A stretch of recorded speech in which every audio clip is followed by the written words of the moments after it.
Bonjour à tous, c'est Gromi pour la vidéo du mardi numéro 49. Alors ça fait un petit moment que j'avais pas fait de vidéo du mardi qui rentrait dans l'ordre normal des vidéos du mardi. J'ai fait pas mal de petites choses entre temps, j'ai fait les vlogs, j'ai fait l'artiste autodidacte avec le lancement, donc du coup j'ai pas rentré vraiment dans la série classique des vidéos du mardi. Et donc du coup on recommence avec cette fois-ci cette image que je vais vous détailler. En fait je vais vous montrer le résultat final tout de suite. Enfin c'est pas totalement final, là il me reste encore des retouches à faire dessus. Je veux peaufiner un petit peu le rendu, ajouter du détail, etc. Mais voilà, là, on est sur un stade suffisamment avancé pour que je revienne un petit peu sur tout le processus qui m'a mené à faire cette image. Et donc là, je vous ai tout détaillé en plusieurs étapes. Donc je vais vous montrer ça dans cette vidéo. Ça va être l'occasion de vous montrer un petit processus de travail. Et aussi de lancer un appel, c'est-à-dire que je vais vous demander qu'est-ce que vous voulez voir sur cette chaîne. Comment vous voulez voir l'évolution de cette chaîne-là. Donc je ferai certainement encore des vidéos pour l'artiste autodidacte aussitôt qu'il y aura des annonces à faire. Là pour l'instant c'est un petit peu en pause parce que je peux pas faire de gros packs actuellement en fait. En ce moment là j'ai beaucoup de cours à préparer pour les cours que je donne dans des écoles.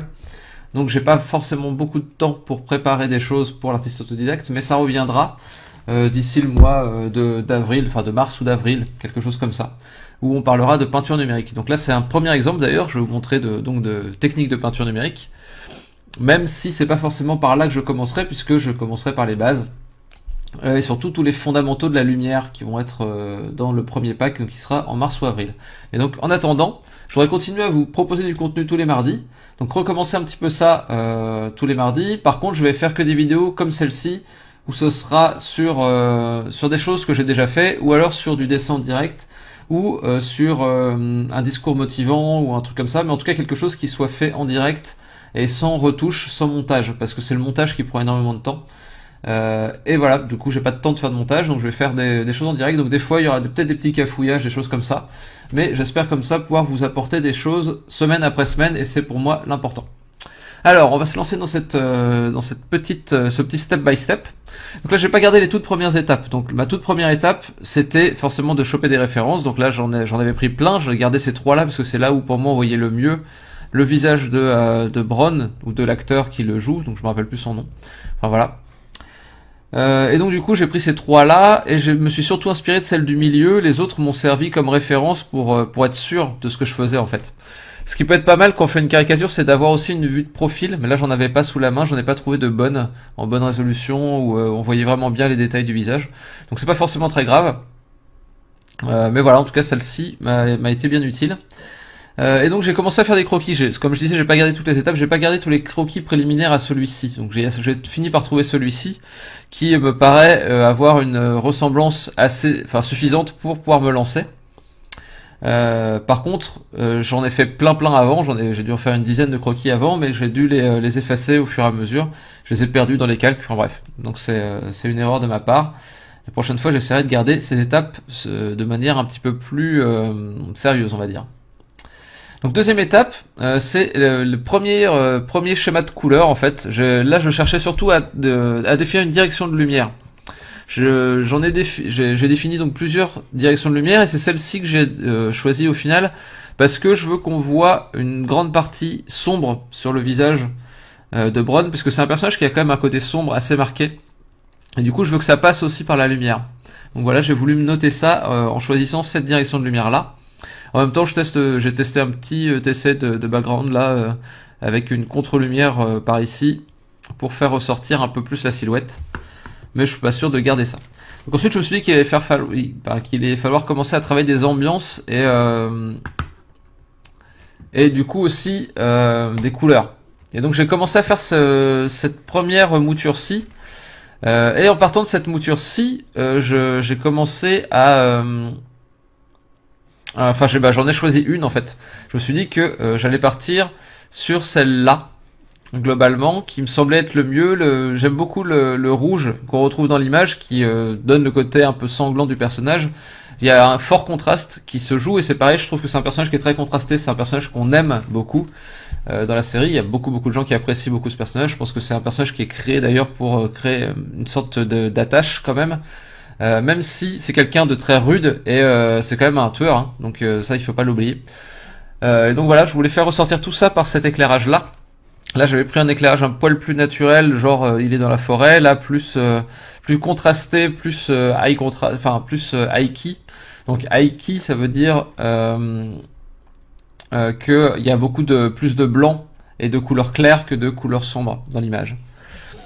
Et là c'était un petit peu plus sombre, j'ai essayé avec une autre couleur que celle-ci. J'en ai profité pour tester d'autres choses dans le background. Donc je suis parti sur celle-ci et j'ai fait un premier rendu. Mais ça me plaisait pas. Du coup je l'ai laissé reposer pendant un moment.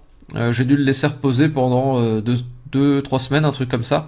Et j'y suis revenu après, avec d'autres techniques de peinture, d'autres brosses que j'avais créées entre temps et d'autres essais que j'avais fait. Ce qui m'a donné l'envie de faire un deuxième jet d'essai de couleur, qui est celui-ci, donc où j'ai fait des tests. Donc voilà, donc là avec des ambiances un peu différentes et des envies un peu différentes. Donc là je suis parti sur une couleur plus naturelle, mais je voulais le côté rouge qui arrive par le côté, une contre-lumière qui est rouge sur le côté. Ici je suis parti du rouge, donc j'ai fait un fond rouge assez sombre et j'ai ajouté de la couleur petit à petit, par couche de lumière successive. C'est ce que j'ai fait aussi pour celle-ci et celle-ci, mais avec des ambiances un peu différentes. Donc là j'ai voulu essayer d'avoir une lumière forte qui vienne du côté, avec la contre-lumière qui soit plus claire de l'autre côté, et globalement dans une ambiance assez sombre en fait. Et là c'est ce que j'ai voulu faire aussi, avec plutôt la lumière de la lune et une lumière intérieure avec un petit feu ou autre chose qui arriverait par le côté. Mais celle-ci là j'en suis pas encore tout à fait satisfait, il faudrait faire des retouches dessus encore. Donc voilà. Et du coup j'ai choisi celle-ci qui me semblait plutôt bien. Il y a le côté quand même, il y a un bon côté positif dans le personnage, mais il y a quand même un fond rouge en fait. Je suis parti du fond rouge et donc du coup c'est ce qui me donne quelque chose que je trouve assez réussi. Et donc voilà ce que j'en ai fait avec le rendu un peu plus poussé. Donc je vais en profiter pour vous montrer un peu la brosse que j'utilise en ce moment. Donc j'en ai deux en fait. Là j'ai cette brosse, la brosse que j'ai utilisée vraiment pour cette image-ci. Je vais dupliquer l'image histoire de pouvoir revenir sur la version antérieure. Donc j'utilise cette brosse-ci, donc c'est une brosse carrée et qui marque beaucoup en fait. Quand on n'appuie pas fort, ça fait plutôt du blend. C'est-à-dire que ça mélange les couleurs. Par contre, quand on appuie fort, ça marque directement la couleur et de manière assez nette. Et c'est une brosse qui, du coup, a un côté assez franc qui me plaît bien. Ça permet de donner des coups de brosse assez assumés. Et mon défi en fait en peignant avec cette brosse là, c'est aussi d'essayer de peindre avec la brosse la plus grande possible, de vraiment rajouter le détail en toute dernière fin. Et c'est assez différent de ce que je peux faire à d'autres moments où je vais utiliser des petits coups de brosse ou des petites hachures, des trucs comme ça. C'est quelque chose que j'aime bien faire aussi. Mais là en ce moment j'ai essayé de faire avec le moins de coups de brosse possible. C'est un défi aussi pour assumer plus ces coups de brosse. C'est-à-dire qu'avant chaque coup de brosse, je réfléchis. Je décide dans quel sens je vais le faire, de quelle force, et après je le fais. Du coup, ça oblige à avoir une réflexion en fait sur sa peinture, et je trouve que c'est super intéressant en fait de travailler comme ça. Et même si c'est pas forcément ce que je vais garder à la fin, parce que ça peut manquer un peu de spontanéité des fois, je pense que c'est des choses qui ancrent des bonnes habitudes de peinture à l'intérieur de soi. Et je vous conseille de faire ça, enfin au moins d'essayer, en tout cas voir ce que ça vous apporte, si ça vous plaît ou pas.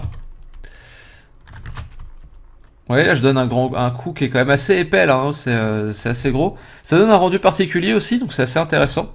C'est un rendu qui me plaît bien en plus, donc voilà, je pense que je vais garder ça pendant un moment. Et je vais voir un petit peu ce que ça m'apporte à long terme. Après voilà, j'ai créé aussi cette brosse-ci hier je crois, hop. J'ai pas encore peint beaucoup avec, mais qui est donc la même chose. Il y a exactement les mêmes effets, sauf que là, c'est avec un effet plus pinceau poil, quoi. Ce qui donne un autre rendu qui peut être intéressant aussi. Je peux vous montrer ce que j'ai fait avec hier. Je vais chercher ça. Et vous allez voir que ça peut donner un rendu intéressant aussi. En fait, hier, j'ai fait pas mal de tests de peinture. Et j'ai fait ça entre autres, voilà. Et donc vous voyez qu'on peut avoir des rendus qui sont relativement proches. Celui-ci là c'est quand même relativement proche de ce que j'ai fait avec Bron, mais ça a un côté un petit peu plus doux quand même, un peu moins cassant. Et peut-être un peu moins assumé aussi. On peut faire un peu plus le trouillard en fait avec cette brosse là. Et je pense que c'est peut-être un petit peu moins délicat à utiliser. Après voilà, il faut sûrement un peu plus de travail par contre pour la finition. Parce que il va rester plein de côtés un peu poilus comme ça, donc soit on les garde parce que c'est un effet qui nous plaît bien, soit on veut les supprimer, et dans ce cas-là il faut sûrement retravailler un petit peu plus les couleurs que ce qu'il y a avec cette brosse-ci, qui a quand même l'avantage d'avoir un effet, un rendu fini très rapidement. Je vais vous montrer un autre truc aussi. Ça par exemple ici là vous voyez il y a très peu de coups de brosse, mais il y a déjà un rendu très fini en fait. Donc c'est une brosse qui peut être intéressante aussi pour ça. Voilà. Donc on a fait à peu près le tour de ce processus. Donc comme je vous disais, j'attends de votre part des avis sur qu'est-ce que vous voudriez voir sur cette chaîne. Plus vous m'en donnerez, plus ça me donnera d'idées pour faire plein de choses par la suite. Plus vous êtes nombreux à me demander une chose aussi, plus il y a de chances que je le fasse. Et donc du coup, voilà, soyez nombreux à commenter, balancez des idées dans tous les sens. Quand j'aurai pas d'idée particulière qui me sera donnée, soit je ferai une peinture en direct, soit je parlerai d'un artiste que j'aime bien. C'est les deux choses que j'ai pour l'instant en fond, qui me prennent pas trop de temps à faire, et qui peuvent être intéressants pour vous. Donc voilà, dites-moi ce que vous en pensez.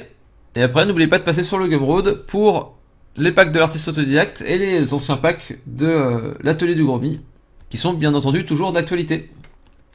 Merci à tous et à bientôt. Ciao ciao.